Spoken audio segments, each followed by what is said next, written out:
আসসালামু আলাইকুম গাইস, তো কি অবস্থা? সবাই কেমন আছেন?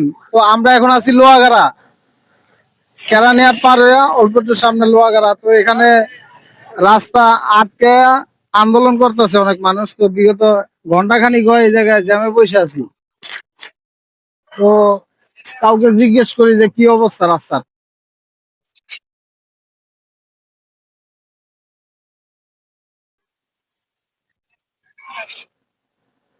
বড় ভাই, সামনে কি হয়েছে? একবার পুরো ব্লক সার্ভে কতক্ষণে?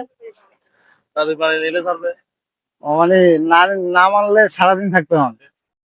থাকছিল না, এর আগে থাকছিল না, 6 ঘন্টা ছিল না। 6 ঘন্টা ছিল। আমরা এই যে এই গাড়ি লিয়ে আইছি রাজশাহীতে। হ্যাঁ, মানে এর আগে আর 6 ঘন্টা করে লাগছে। আপনাদের মেনে নেবে বলে এরকম ভাবে তারা কম চাপ ছিল। এখন তো একবারও পারবে না। এখন সব জায়গায় বলো। জ্যাম জটের কারণে দেরি হয়ে গেছে, এখনো ঢুকতে পারিনি। আবার মনে করেন বিকেল বেলা ঠিক আছে আমাকে কত যাচ্ছে, তো না যাইতে পারলেও কিছু করার নাই, এই জায়গায় থাকতে হবে। এই আর কি।